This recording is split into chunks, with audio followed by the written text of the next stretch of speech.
La máquina del SEO, episodio número 90.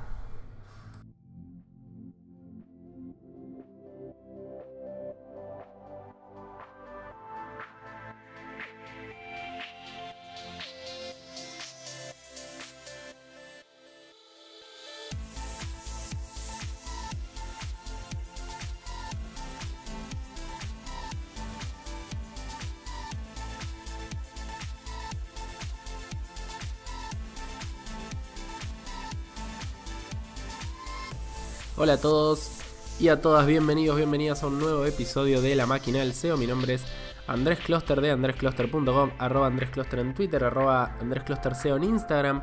Y en este episodio número 90 les traigo una entrevista con Daniel Peris, la segunda entrevista que hacemos con Daniel Peris. Dani ya vino a La Máquina del SEO, estuvimos hablando de ASO, hoy vamos a hablar de The Tool, un Software as a Service, un SaaS para aplicaciones, un SaaS enfocado en ASO, que es su especialidad, que crearon hace relativamente poco tiempo y le está yendo muy bien en una industria muy competitiva. Va a contar un montón de cosas de todo ese proceso. Les cuento que este episodio llega a ustedes gracias a Ahrefs, la mejor herramienta SEO del mercado. Ya lo saben, la herramienta all-in-one por excelencia, ahrefs.com. Este episodio lo encuentran en andrescloster.com /episodio-90, así como en todas las plataformas donde les pedimos, por supuesto, que nos dejen sus 5 estrellitas, sus pulgares arriba, sus comentarios, etcétera, etcétera, etcétera, para llegar a la mayor cantidad de gente posible que le guste, que le interese este mundo del SEO. Los dejo entonces ya mismo con la entrevista que grabé, la entrevista que le hice a Daniel Peris de Picasso y de The Tool. Bueno, estamos en comunicación con Daniel Peris. ¿Cómo estás, Dani? Muchas gracias por venir nuevamente a La Máquina del SEO. Pues hola Andrés, ¿qué tal? Pues estoy muy bien como siempre, muy ajetreado y un poco estresado quizás, pero como siempre, eso entra dentro de la normalidad, así que muy bien. ¿Y tú? Yo estoy muy bien, muy contento de que por fin vamos a hacer esta entrevista que tenía muchas ganas de hacerte. Le cuento a la audiencia, supongo que lo conocerá, Dani ya vino a La Máquina del SEO, vino al episodio número 32, hablamos de ASO, de App Store Optimization.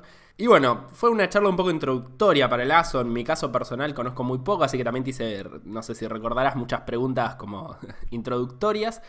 Y mencionamos al pasar un poco tu startup de Tool, que es bueno, ahora nos contarás un poco de qué se trata y demás, pero la mencionamos un poco al pasar. Y a mí me interesaba hacer un episodio hablando más de eso. Me surgieron un montón de preguntas en todos estos meses.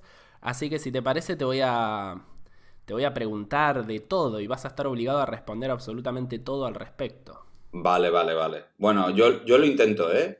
Bien, antes de empezar quiero contarles una anécdota a la audiencia que cuando lo conocí por primera vez a Dani en persona, lo primero que hizo fue una gran imitación de la apertura de este podcast. Ay, es que hace mucho que no escucho esa super intro de La Máquina del SEO, pero puedo intentarlo, Andrés, puedo intentarlo. Bueno, déjame que lo intente, pero al final del podcast, así practico mentalmente. Perfecto. Bueno, entonces vamos con las preguntas enfocadas a The Tool. Bueno, arranqué contando un poquito de qué se trata The Tool para la gente que aún no lo conozca. ¿De qué se trata esta herramienta con un nombre súper meta, ¿no? Porque básicamente The Tool. Sí, a ver, si quieres te voy a contar la historia de The Tool y te voy a contar la historia también del nombre de The Tool porque es bastante peculiar. Al final, tú lo sabes y los que no lo sepan de la audiencia, pues se lo cuento ahora, pero en 2013 lancé con mi mujer, con Miriam Peláez, lanzamos Picasso, que fue la primera agencia ASO a nivel nacional en España. Incluso también fue una de las primeras a nivel europeo y a nivel mundial, ¿vale? Pero eso es otra película. En Picasso lo que hacemos básicamente es ASO para clientes. Igual que una agencia SEO hace SEO para clientes, nosotros en Picasso hacemos ASO. Y no solo hacemos ASO, sino que llevamos, por así decirlo, de forma integral las estrategias de marketing de algunas aplicaciones y juegos móviles. Cuando empezamos en Picasso, Andrés, nosotros utilizábamos, de las poquitas herramientas ASO que había en el mercado, utilizábamos algunas.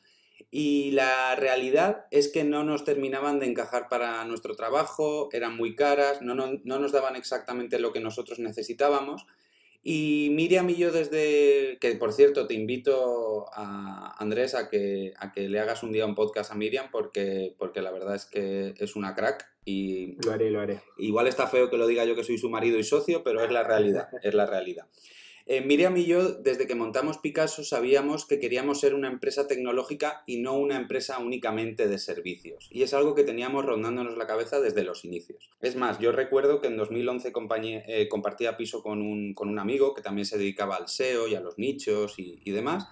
Y en 2011-2012, y por aquel entonces yo ya hablaba de montar una herramienta ASO. Igual que tenemos un montón de herramientas SEO, pues tampoco había tantas por aquel entonces a nivel de ASO. Entonces DeTool nace como una necesidad y básicamente DeTool es una herramienta de monitorización y optimización del ASO de cualquier aplicación o juego móvil en las tiendas de aplicaciones. Cuando hablamos de las tiendas, que hay un montón, sobre todo para Android y sobre todo en Asia, hablamos principalmente de App Store y Google Play.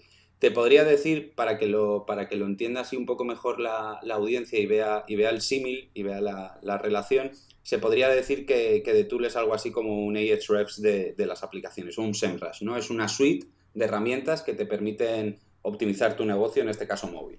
Y básicamente eso es DeTool. Excelente. ¿Y el nombre cómo llega? El nombre llega porque estuvimos desarrollando la herramienta, y quédate con esto, durante año y medio, y a nivel interno el nombre de la herramienta era la herramienta. Y no se nos ocurría ningún nombre, hasta que un día dije, bueno, ¿y si lo llamamos la herramienta, tal y como venimos haciendo hace año y medio? Lo que pasa es que la herramienta en castellano no quedaba un poco raro, ¿no? Imagínate, ¿no? Llamar a un cliente y decirle, oye, y te voy a hacer una demo para enseñarte la herramienta. Queda un poco extraño. Entonces lo tradujimos al inglés, DeTool, y así se quedó. Excelente. ¿Cuándo me dijeron que lanzaron, dijiste, un año y medio preparándolo, y en qué momento ve la luz DeTool? DeTool ve la luz a modo de MVP o versión beta el 1 de abril de 2017. Y desde entonces, bueno, pues hemos mejorado mucho la herramienta, ya no está en MVP, aunque hay algunas partes que las seguimos teniendo en beta.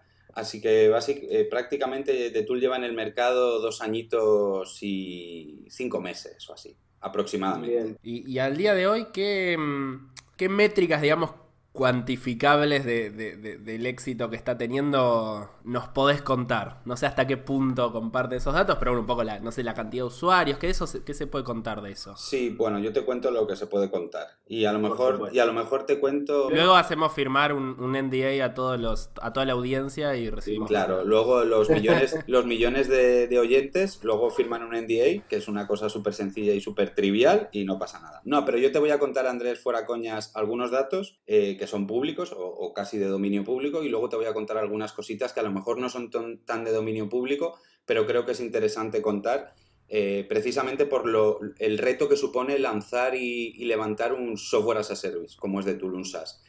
En 2 años y 5 meses que llevamos online tenemos alrededor de 25.000 usuarios registrados y alrededor entre 450 y 500 clientes que pagan todos los meses. ¿Vale? Ese es por así decirlo, esta es la entradilla a nivel de negocio que te puedo dar. Bien. ¿Y eso se dio de forma lineal, ese crecimiento, o como que venía estancado y en un momento hubo un clic, hubo una explosión, hubo un mes que crecieron mucho? Pues cuando empezamos con DeTool, que esto es una cosa que te comentaré un poco más adelante, estuvimos cerca de 6 meses en los que entraban clientes y se iban.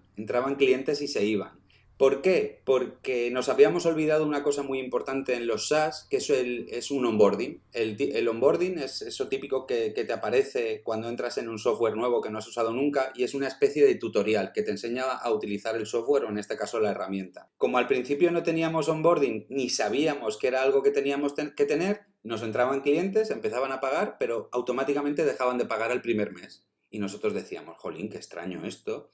Si la herramienta es súper fácil de utilizar, si es súper sencilla y funciona muy bien, no entendemos esto. Y es que aunque tú creas firmemente que tu herramienta es muy sencilla de utilizar y das por hecho que todo el mundo la va a saber utilizar, la cruda realidad es que no. Entonces estuvimos un tiempo hasta que desarrollamos el onboarding y lo pusimos en producción. Estuvimos un tiempo que entraban clientes y luego se iban. Desde que pusimos el onboarding y hemos hecho diferentes mejoras en la plataforma, el crecimiento ha sido no exponencial, pero sí una mezcla entre lineal y exponencial. Cada vez tenemos más clientes, También es cierto que a diferencia de otros grandes SaaS que hay en el mercado, que hay un montón de ejemplos que podemos verlos luego, la adquisición de usuarios o de clientes de DeTool ha sido literalmente o casi literalmente 100% orgánica, 100% por SEO, ¿vale? A diferencia de otros SaaS que existen. Entonces, eso tampoco te permite tener un crecimiento exponencial, porque las búsquedas que tiene la temática y el nicho, porque esto no deja de ser al final otro nicho más, son las que son. Nosotros no podemos disparar las búsquedas o disparar el interés, ¿no? Lo que sí que es cierto es que hay formas, y estamos probando algunas, y pronto lanzaremos alguna así muy, muy peculiar, hay formas de crecimiento que no se basan en el SEO, se basan, por ejemplo, en la viralidad de tu producto o en tener un muy buen equipo de ventas, que ha sido lo último, por así decirlo, que hemos hecho así más gordo en DeTool, montar un equipo de ventas. Pero bueno, estamos contentos con el crecimiento, sabemos que se puede ir mucho más rápido.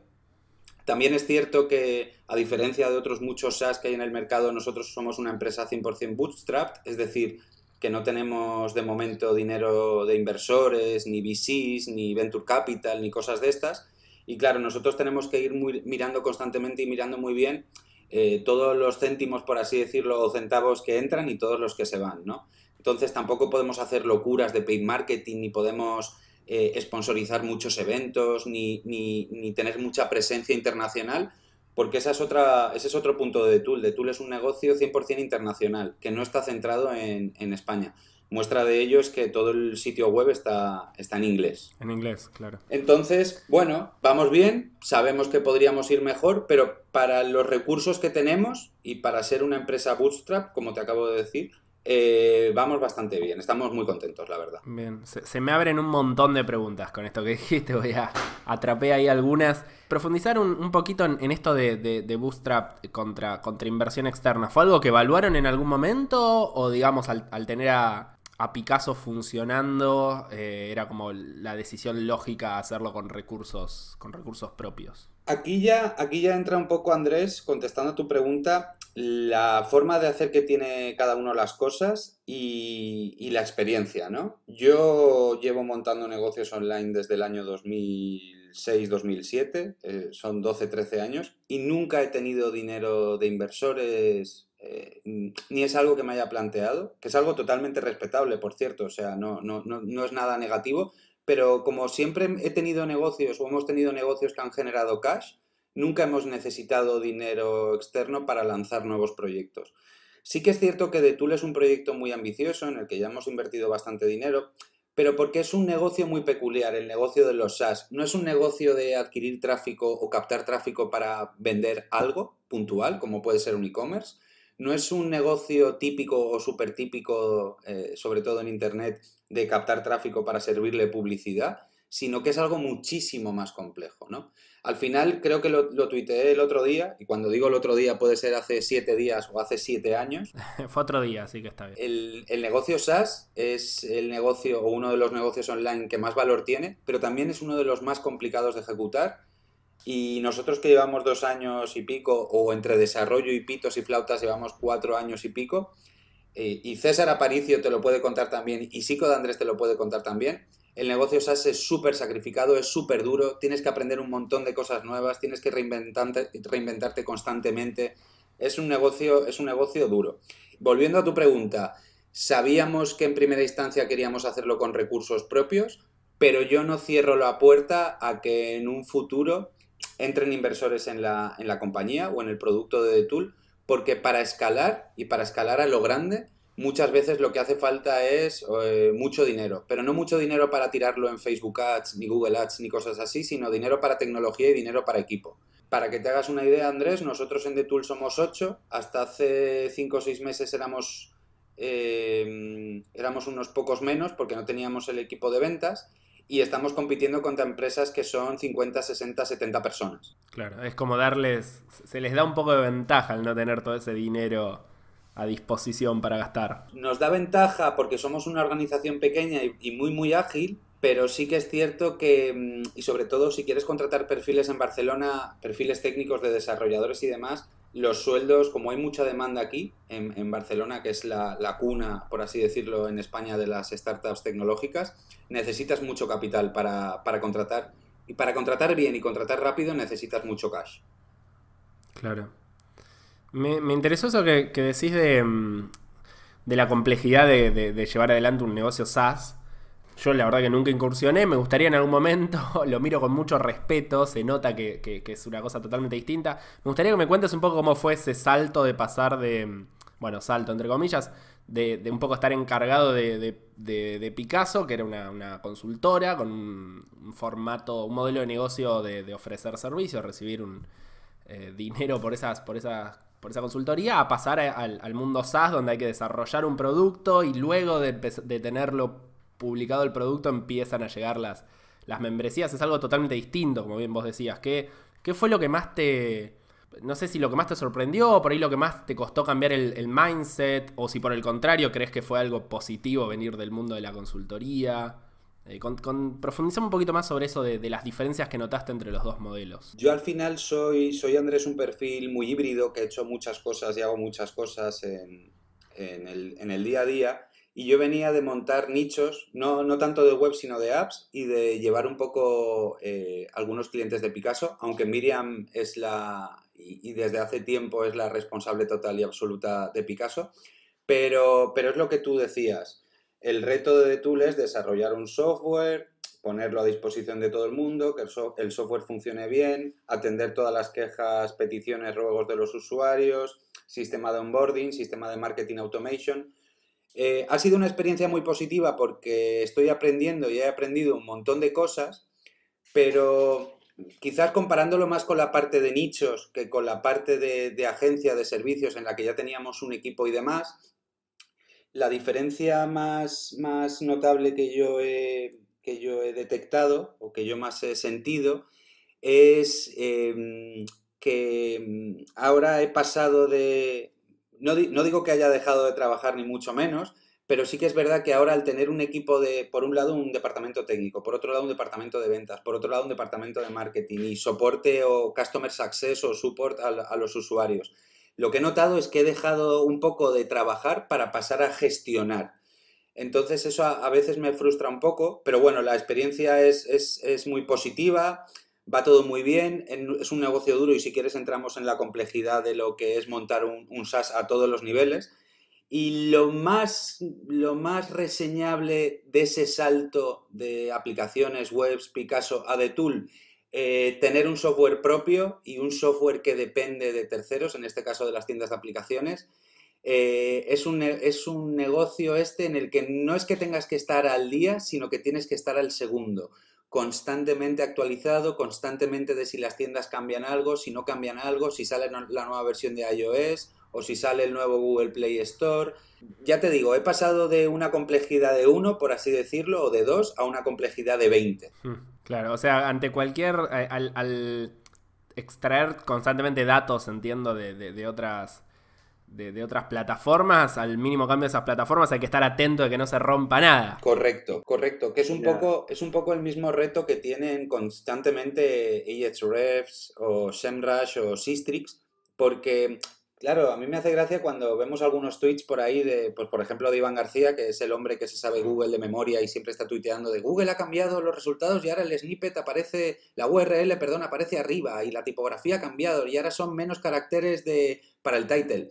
Todo eso al final conlleva un cambio de la maquetación de la página, de los resultados de búsqueda, y Ahrefs y SEMrush y compañía tienen que estar constantemente actualizando sus sistemas exactamente igual que nosotros. Seguramente estas empresas, como ya son empresas grandes con muchos empleados, sobre todo SEMrush, ya tienen equipos a lo mejor, aunque sean pequeños, de monitorización de las tiendas y sistemas de seguridad para que no se pierdan datos, etcétera, etcétera, etcétera. Pero cuando trabajas o cuando dependes de datos de terceros en este caso las tiendas de aplicaciones, tienes que estar constantemente haciendo mejoras en la plataforma y adaptándola porque las tiendas no paran de evolucionar, al igual que no para de evolucionar Google como buscador web. Claro. En ese sentido hay muchos incendios en la cotidianidad. Digo, hay esa oficina, pasó esto y están todos revoloteando hasta que lo logran atajar y arreglar. Hay cambios menores que no nos afectan demasiado, pero sobre todo cuando sale una nueva versión de iOS o de Android y sobre todo cuando cambian las tiendas, que suelen cambiar con las actualizaciones de los sistemas operativos.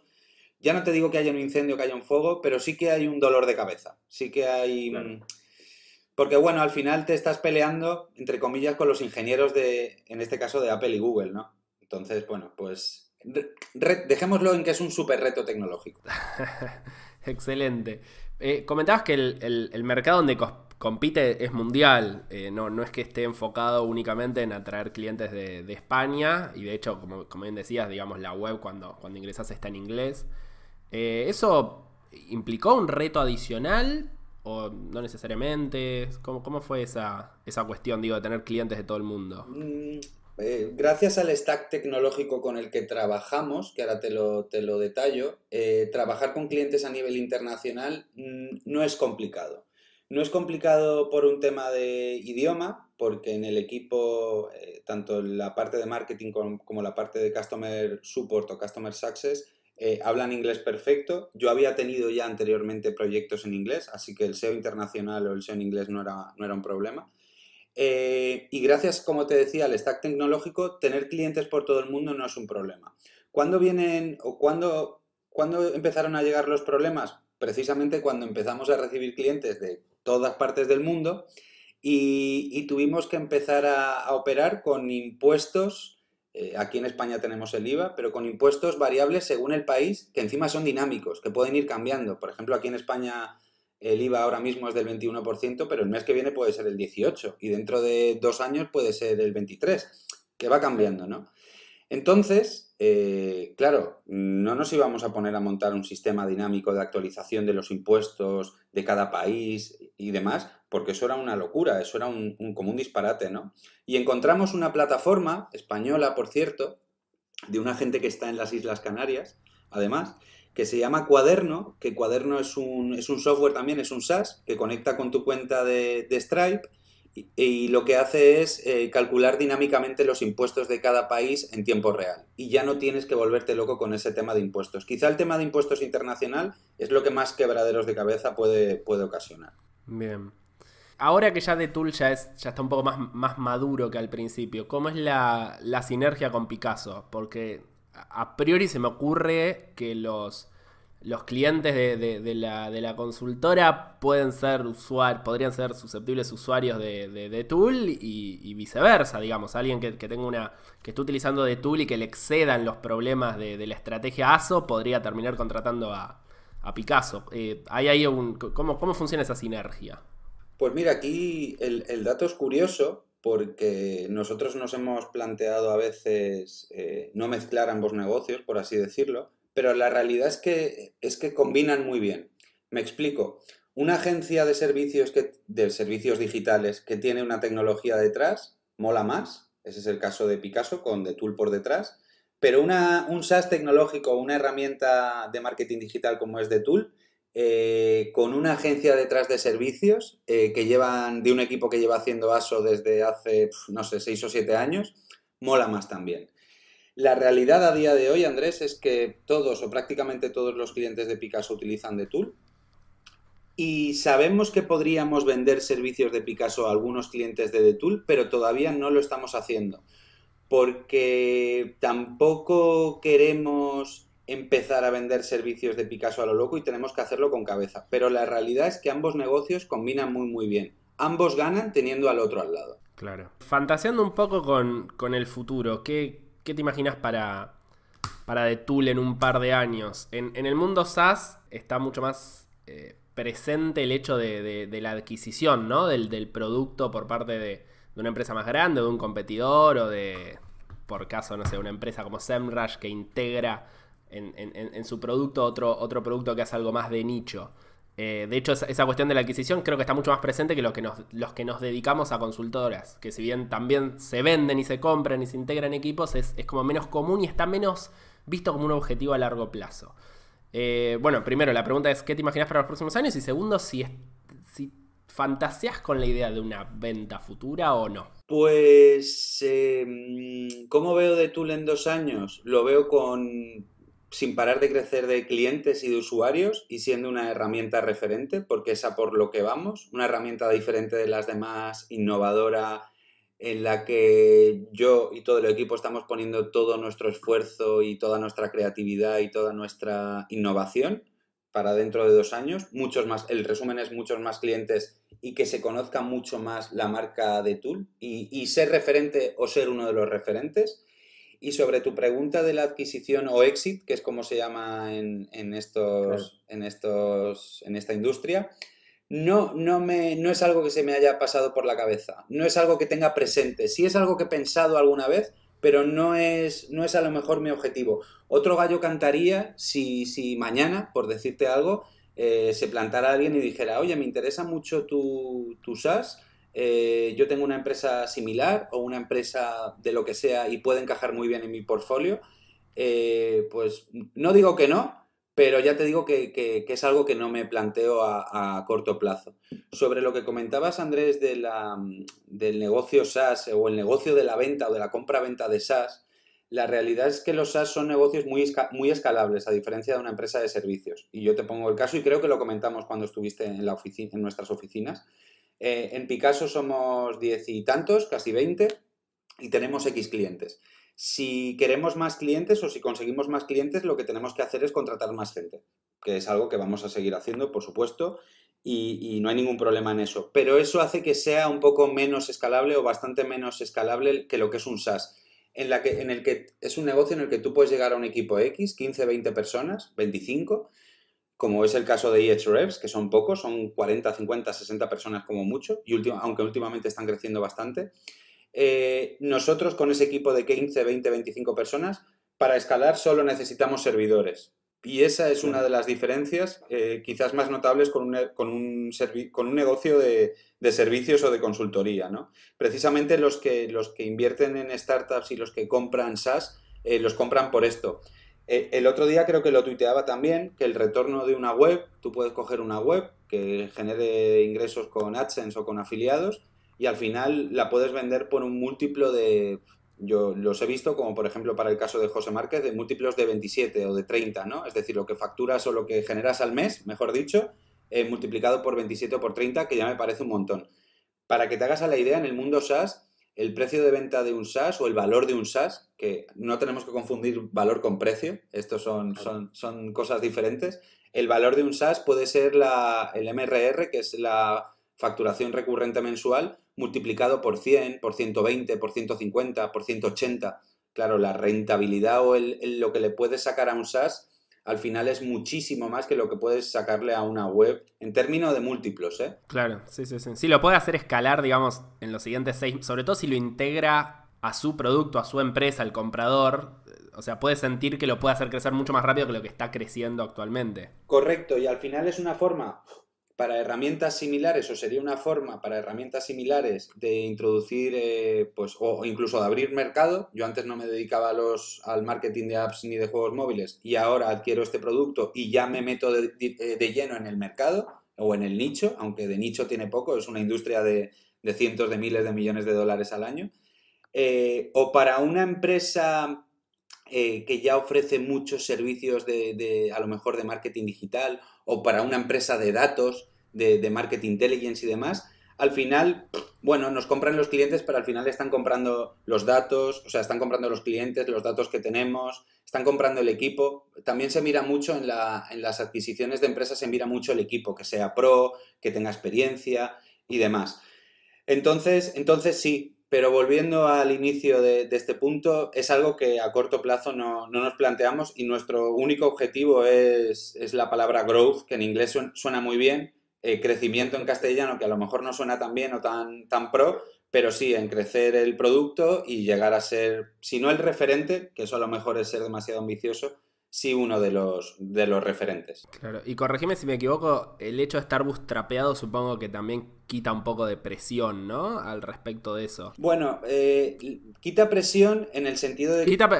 que se entienda, no quita presión en el día a día, no quita estrés. Lo que digo es, a la hora de no tener que llegar obligatoriamente a ese exit o a esa facturación tal para llegar a la siguiente ronda, porque se podría llegar a regular un poquito más el crecimiento si se quisiera, por ejemplo. A ver, sí que es cierto que, bueno, presión tenemos un huevo todos los días y a todas horas y sin parar, pero no tenemos presión en el sentido de que nadie nos dice o nadie nos obliga a llegar a determinados números ni métricas, aunque eso es un reto ya que nosotros tenemos muy, muy interiorizado, pero sí que es cierto que no tenemos a un tercero metiéndonos caña, por así decirlo, ¿no?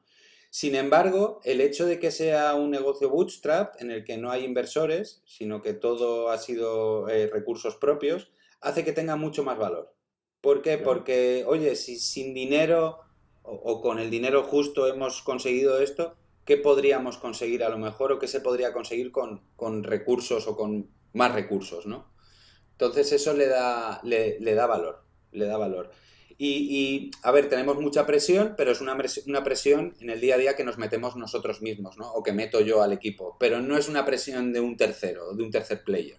Hay otra cuestión en los SaaS que levanta mucha discusión, que es el tema del pricing, ¿no? A diferencia de los servicios, el pricing, al menos los primeros tiers, los primeros niveles, es un precio cerrado, ¿no? Es un precio que el usuario entra, se registra y dice, bueno, quiero esto, que me ofrece esto, pagaré tanto. ¿Cómo se define esos niveles de precios? ¿Hay una estrategia detrás? ¿Se va ajustando? Digo, a lo mejor se ponen 3 niveles y se descubre que todo el mundo elige directamente el tercero y eso se puede ajustar sobre la marcha. ¿Cómo lo han trabajado ustedes y qué comentarios tenés al respecto? Es un tema delicado el pricing y es un tema curioso también, porque antes de lanzar el proyecto, el pricing sí, bueno, pues estudias a la competencia, defines un poco más o menos los planes que vas a tener.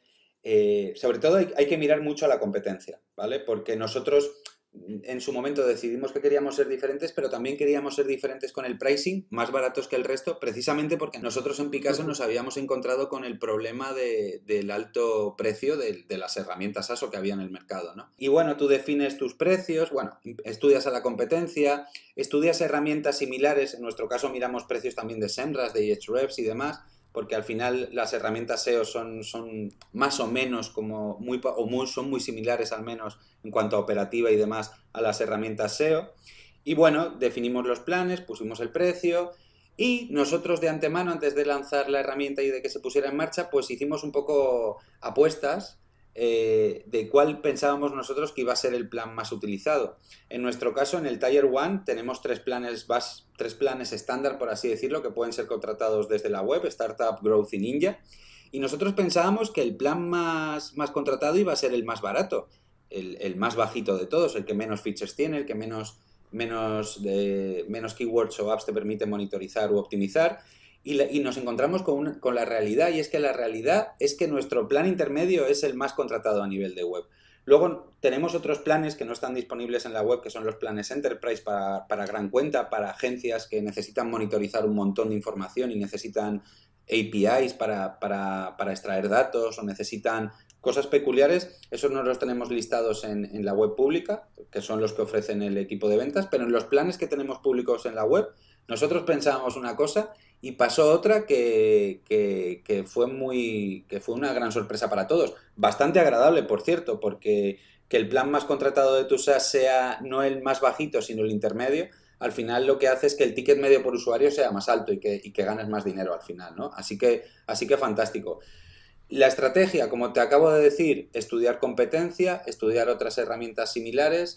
Cuando hablo de competencia y herramientas similares, y sobre todo a este caso al que nos referimos, en el que hay mucha sinergia a lo mejor o mucha conexión entre herramientas SEO y herramientas ASO, perdón, eso fue lo que hicimos.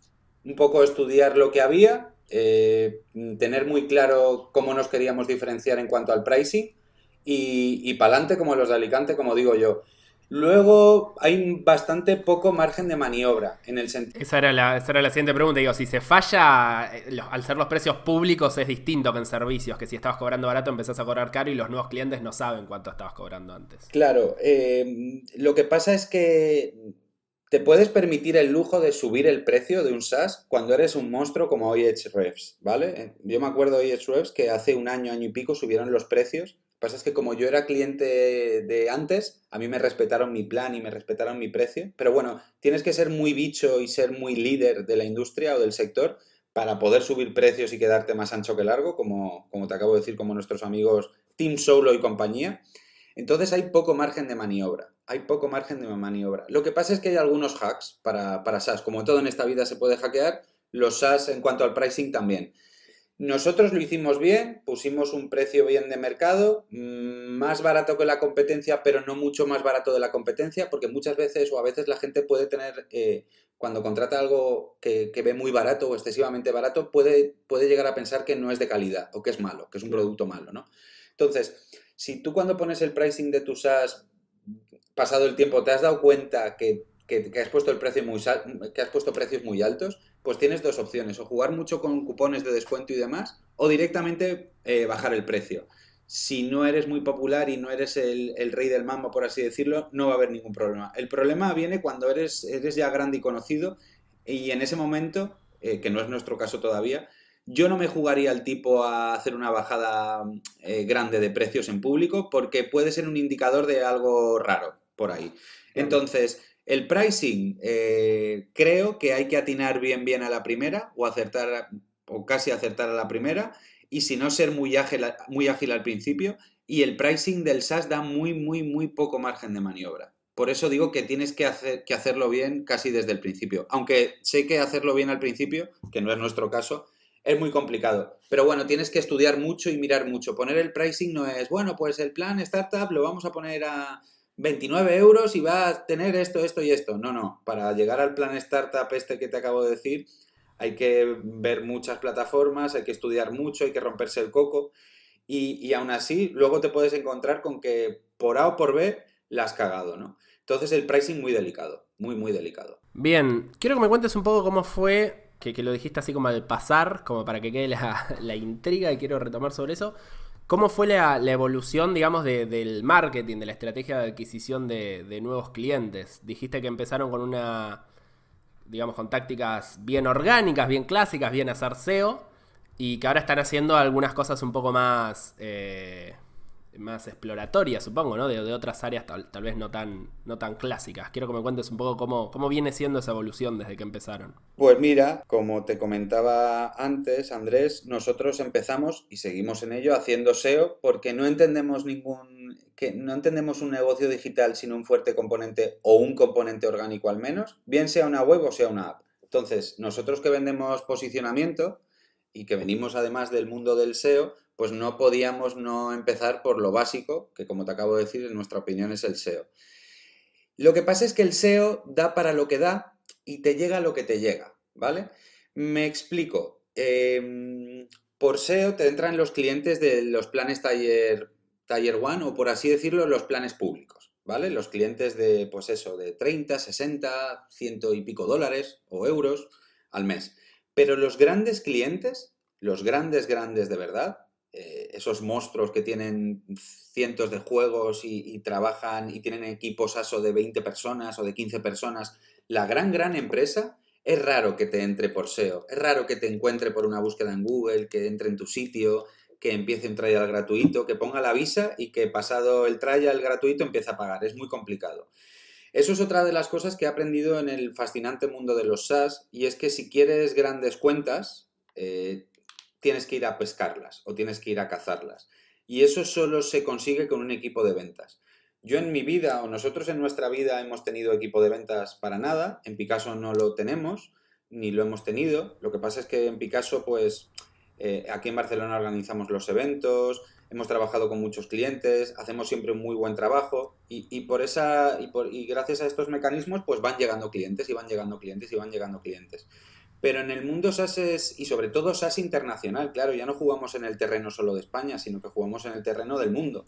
Si tú quieres pillar una gran cuenta para The Tool, una gran empresa de un publisher de juegos móviles, que no te va a entrar por SEO, ya te digo que lo tienes que conseguir o que captar con un equipo de ventas. Bien online, a través de LinkedIn, email, incluso a través de llamadas telefónicas, o bien yéndote a un evento que puede ser en Singapur, o puede ser en New York, o puede ser en cualquier sitio, en el que sabes que van a estar tus peces gordos o tus ballenas, que es como se llaman en el sector, en la industria SaaS, los whales, los grandes clientes. Sabes que van a estar en un evento determinado y viajas a la ciudad que sea y te vas al evento que sea, simplemente para hablar con esa persona, hablarle de tu producto, enseñárselo, hacerle una demo y crear una relación.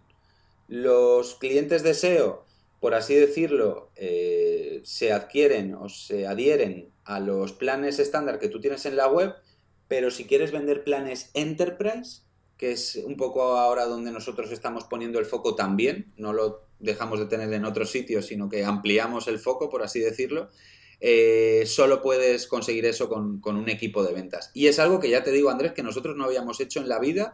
Y es complejo el tema de ventas, ¿eh? Es complejo. Y se sale a pescar, se sale a vender en frío, ¿verdad? Porque obviamente nunca escucharon a lo mejor hablar de la empresa o simplemente al pasar. ¿Cómo es ese? ¿Cómo es? Un poquito más de detalle del proceso, sobre todo de esto que me decías por ahí, por LinkedIn, por mail, por llamadas telefónicas. Se le escribe al que se supone es el encargado de ASO ahí y bueno, la habilidad del de ventas. Claro, te cuento. Tú tienes que tener muy claro quién es tu cliente de Enterprise. Es decir, mi cliente de Enterprise, bueno, pues me lo invento sobre la marcha. Pues sabemos que nuestro cliente Enterprise ideal es una empresa de juegos en la que trabajan más de 100 personas y sabemos que tienen un departamento de marketing pues de mínimo de 5 personas. Una cosa es saber o detectar con qué empresas o qué empresas crees tú que son tu nicho, por así decirlo, o tu público objetivo. Una vez sabes qué empresas son o qué tipo de empresas son, toca ponerse a buscar a ese tipo de empresas o a todas las empresas que cumplen ese patrón o que siguen ese patrón.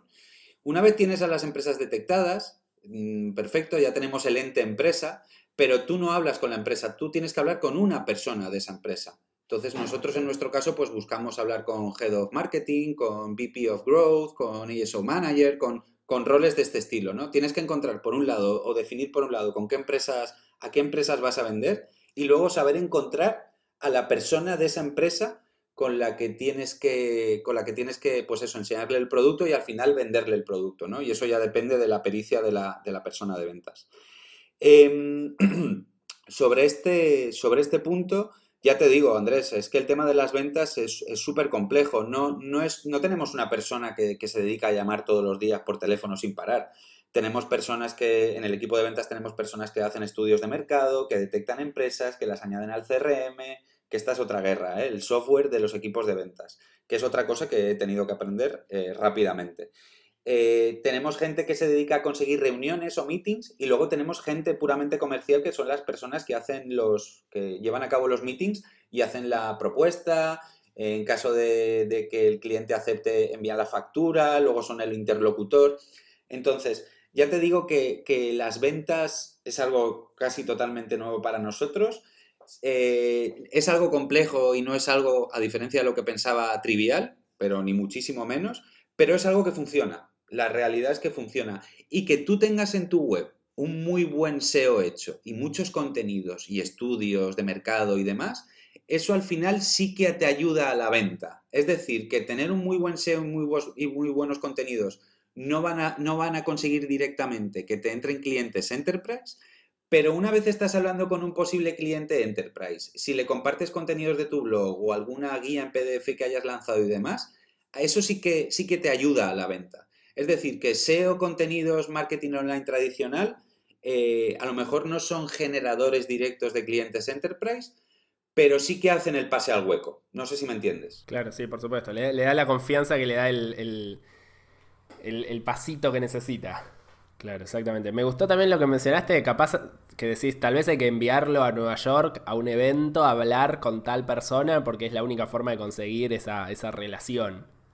Ese tipo de movidas que obviamente son cuando ya empieza a escalar un poco el SaaS, porque bien como decías, un SaaS bootstrapeado, cuando estaba recién el MVP no ibas a armar un equipo de ventas de 10 personas y hacerla circular por el mundo tratando de encontrar peces gordos, probablemente iba a fallar y te ibas a fundir. Pero ya cuando tenés una escala, ese tipo de decisiones que a priori pueden parecer que se va a pérdida, terminan siendo a ganancia. Claro, eso al final es una apuesta. Y bueno, en esta vida hay que apostar para ganar, ¿no? Lo que pasa es que nosotros lo hemos hecho con cabeza, entre comillas. Es decir, nosotros no nos hemos metido en la guerra del equipo de ventas hasta que hemos podido, ¿vale? Es decir, hemos esperado un determinado momento o estar en un momento concreto del crecimiento o de la evolución del producto o del negocio para dar ese paso, ¿no? Sobre lo de enviar al equipo de ventas o enviar a parte del equipo de Tool a eventos por ahí por el mundo, lo empezaremos a hacer ahora poco a poco, pero poco a poco con cabeza, porque claro, que el otro día Andrés leía que hay cerca de 400 eventos al año de esta temática, de marketing de apps móviles. Claro, 400 eventos al año son un montón. En España no hay ninguno porque los dos únicos que hay, o de los pocos que hay, los organizamos nosotros en Barcelona. Y claro, enviar gente fuera, pagar hoteles, alojamientos, entradas, si quieres ser sponsor además te cobran un buen dinero y demás, supone un gran desembolso que de momento, que empezaremos ahora a hacer poco a poco. Otra cosa que ayuda mucho a vender la herramienta es dar charlas por ahí, y ponencias por ahí. Por ejemplo, en mi caso, yo he dado una ponencia, una charla en inglés de ASO o varias en Berlín y una en Londres. Y eso ayuda también mucho. Es decir, que se vea que la gente que detrás de la herramienta controla del tema. Eso ayuda mucho, mucho, mucho también. Claro. Mencionabas también un poco como algunas tácticas que estaban empezando a explorar como más virales. ¿Te referís a esto? ¿Hay alguna otra idea así en el tintero medio loca que hayan lanzado hace poco, que estén por lanzar? Tenemos muchas cosas en marcha a nivel de desarrollo, pero una de las patas que sabemos que queremos tocar o empezar a tocar es la parte de crecimiento con viralidad. No te puedo contar todavía lo que es, pero sí que serás de los primeros en verlo. Pero es una cosa muy chula y te lo resumo en 3 palabras, que es member get member. Miembros que consiguen miembros. Bien, eso es algo, o sea, todos los esquemas de afiliación, estamos hablando, que es algo que le ha servido a muchos SaaS para crecer rápido. Sí, totalmente. El afiliado puede ser una herramienta de crecimiento muy, muy potente, pero también tienes que saber hacerlo bien. Tener afiliados también es otra guerra que he tenido con la que he tenido que lidiar. Digo, estoy diciendo todo el rato la palabra guerra, pero no es literal, por supuesto. No es literal ni mucho menos, sino me gustaría que se cambiara la palabra guerra por reto, ¿vale? En el podcast, así que luego te tocará. Esto no es un post, así que va a estar complicado editarlo, pero vamos a hacer una aclaración. Sí, exacto, sobre todo eso. Pero sí, tenemos en mente algo viral, algo para que los usuarios nos traigan usuarios, así que lo dicho, en cuanto lo tengamos listo o incluso cuando casi lo tengamos listo, yo te envío un par de pantallazos y te lo cuento. Y evidentemente cuando sea público, pues ya me dedicaré yo a anunciarlo a bombo y platillo everywhere, ¿vale? Porque... Excelente. Bueno, le contamos a la audiencia que estamos teniendo problemas técnicos con internet, pero ya volvimos y seguimos. La pregunta que te iba a hacer era, mencionaste varias veces, bueno, que te estás enfrentando a retos que nunca te enfrentaste antes con esta empresa. Cuando encontrás uno de ellos, más allá de, bueno, de probar, de experimentar, de tratar de resolverlo, ¿con quién lo hablás, digamos? ¿Tenés algunos referentes? ¿Tenés gente que haya pasado por lo mismo con los cuales puedas hablar? ¿Tenés grupos de gente que haga SaaS? ¿O es todo probar hasta que se encuentre la solución? A ver, es como todo en la vida, que hay que hacerlo muchas veces para que te salga bien, pero por desgracia yo no conozco a nadie directamente que tenga un SaaS, es decir, no tengo alguien a quien levantar el teléfono y preguntar. Pero sí que he leído mucho. Hay un montón de información en internet, hay un montón de información sobre todo, y sobre montar negocios SaaS en internet, pues hay un montón, ¿no? Y sí que sigo a determinada gente en Twitter, o leo algunos blogs, o incluso he asistido a algunos meetups aquí en Barcelona de empresas SaaS, muy poquitos, porque aquí en Barcelona hay bastante meetup, bastante evento de todo lo relacionado con el digital, pero por ejemplo de SaaS no hay demasiado. Y ahora me estoy planteando asistir a algunos congresos o conferencias que son única y exclusivamente dedicadas a negocios SaaS. Porque sí que me gustaría ampliar mi red de contactos de este mundillo. Sobre todo, ya no por llamar a alguien y poder preguntarle, oye, ¿cómo se hace tal cosa?, ¿no? Sino para compartir experiencias, para debatir, para hablar. un poco pues eso, la problemática o los retos con los que nos vamos enfrentando. Pero en nuestro caso ha sido leer mucho, informarse mucho y mucho prueba y error. Mucho. Claro. ¿Tenés empresas que sean como un poco role models de lo que te imaginás para The Tool en el futuro? A mí me encanta, yo es que soy muy fan de Ahrefs. Me encanta. O sea, me encanta la herramienta, me encanta cómo se han diferenciado, cómo tienen un producto brutal. Me encanta cómo han crecido a base de SEO puro y duro. Aunque sí que es cierto que el nicho del SEO en Google da para mucho más que el nicho o micronicho, por así decirlo, del ASO. Es decir, se mueve mucho tráfico de la temática SEO. Y para mí el referente o alguien a quien me gustaría humildemente parecerme es Ahrefs, sin duda. Bien. Por último, bueno, hablaste un poquito o sea, vos venís del mundo SEO y mencionaste varias veces, incluso ahora como ejemplo, una SaaS SEO. ¿Cómo ves el mundo SaaS SEO y si crees que hay espacio para una de tool de SEO o si ya en ese sentido está un poco saturado el mercado de los SaaS puntualmente de SEO? Si The Tool fuera una herramienta SEO, sería una herramienta del montón, entre comillas. Sin embargo, la diferenciación con respecto a las herramientas ASO sí la tenemos. Siempre hay, Andrés, espacio y hueco si eres creativo, si haces cosas diferentes. Por ejemplo, te puedo hablar del caso de SafeCont o de Link Affinity, ¿vale? Que son así los SaaS españoles que nos hemos metido un poco en la guerra de los SaaS a la vez. Sico, César y nosotros. Link Affinity y SafeCont no son herramientas SEO típicas, por así decirlo, de monitorización de keywords, de keyword research, no, son herramientas que dentro del SEO hacen otras cosas. Entonces, yo no vería The Tool, si fuera una herramienta, eso sería una herramienta del montón, por así decirlo, porque ofrece lo típico que ya ofrecen otras herramientas SEO, monitorización de rankings de keywords o competencia, keyword research, etcétera. Pero sí que creo que siempre hay oportunidades, siempre que se sea original y creativo y se hagan las cosas diferentes, como ya te digo, los dos casos de SaaS que tengo o que tenemos así más cercanos que te acabo de comentar. Bien, excelente, excelente. Bueno, Dani, te he preguntado un montón de cosas. Quiero que me digas si hay algo que querés contar de The Tool que no te haya preguntado. Este es un buen momento para hacerlo. O si tenés algún cupón para los oyentes, ¿no? Algo por el estilo, también es un buen momento. Pues mira, creo que ya hemos hablado de de casi todas las pejiguerías que tiene el mundo SaaS. Por hacer así un poco de resumen, al final tener un SaaS es un reto tecnológico en el que tienes, como acabo de decir, que diferenciarte de los demás si quieres hacerte un hueco.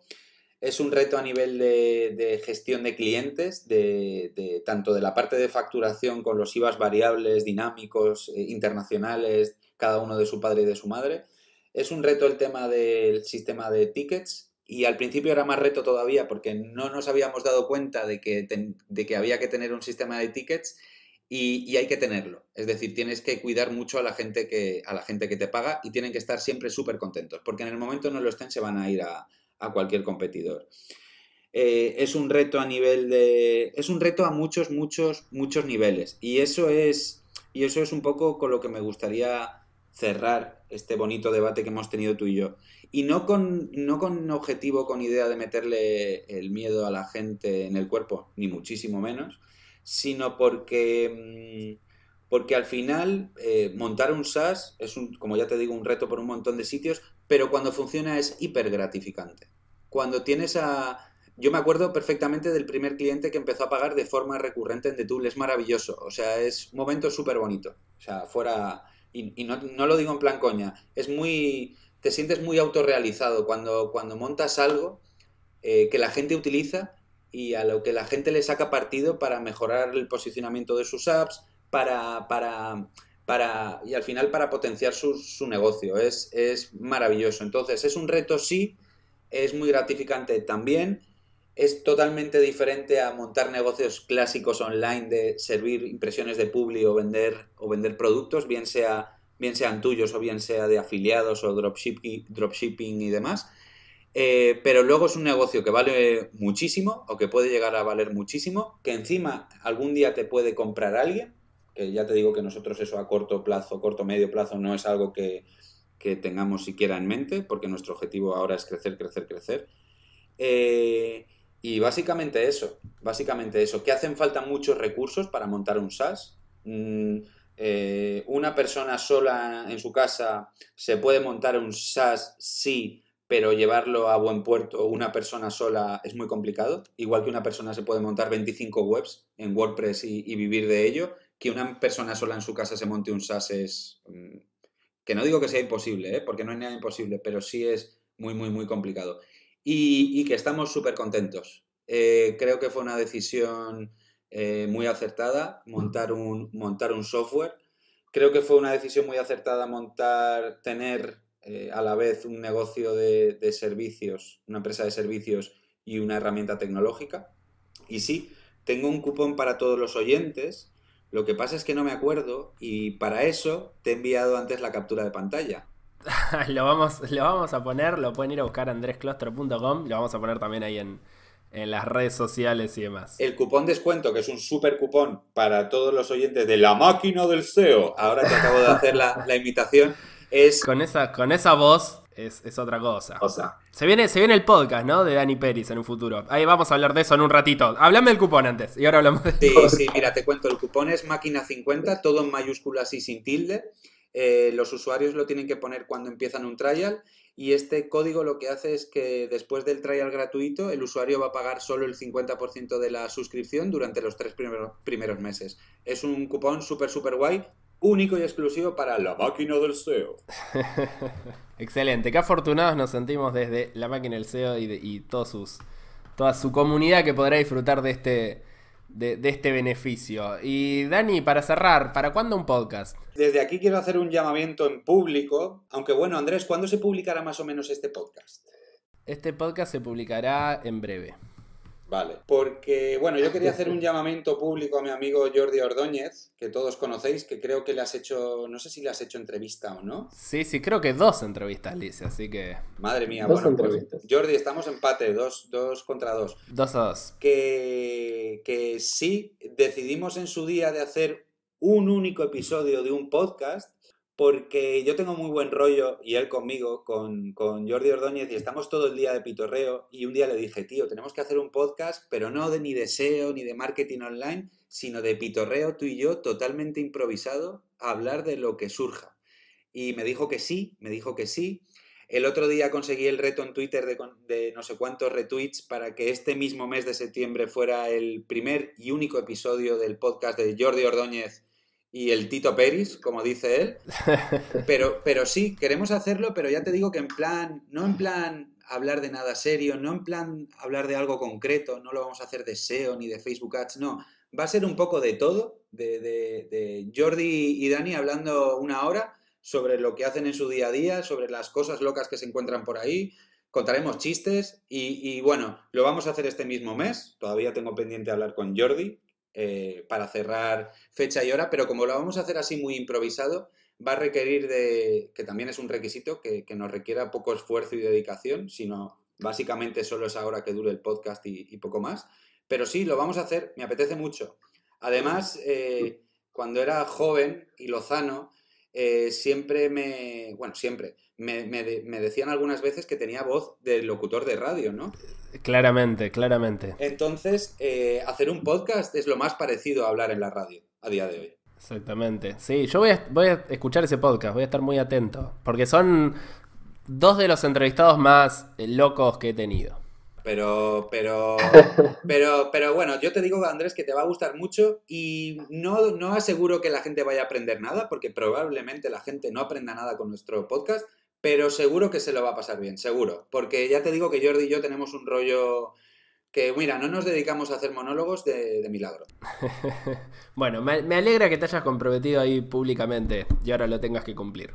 Bueno, Dani, muchísimas gracias por el tiempo dedicado. Nada, realmente muchísimas gracias. Estuvo muy buena esta conversación sobre SaaS, que todos pueden encontrar en andrescloster.com, pueden encontrar en sus plataformas de podcast favoritas. A vos, Dani, ¿dónde te encuentra la gente que escucha este episodio y diga qué bueno todo lo que dijo, lo quiero seguir en Twitter, lo quiero seguir a la casa, quiero, no sé, algo? Pues la gente me puede encontrar en Twitter con @DanielPeris, me puede encontrar en LinkedIn también con Daniel Peris y bueno, y también me pueden enviar un correo electrónico a daniel@detool.io, ¿vale? Excelente. Básicamente esas son las formas de contactar con un servidor. Exactamente. Bueno, muchísimas gracias de vuelta, Dani, y nos veremos en algún momento. Seguiremos hablando por este fantástico mundo del ASO, el SEO, Internet y demás. Claro, vamos hablando por la red de redes, que hace mucho tiempo que nadie la llama así, lo llama así a Internet, y seguramente nos veamos, Andrés, en el SEO on the Beach 2020. Muchas gracias y vamos hablando. Un abrazote.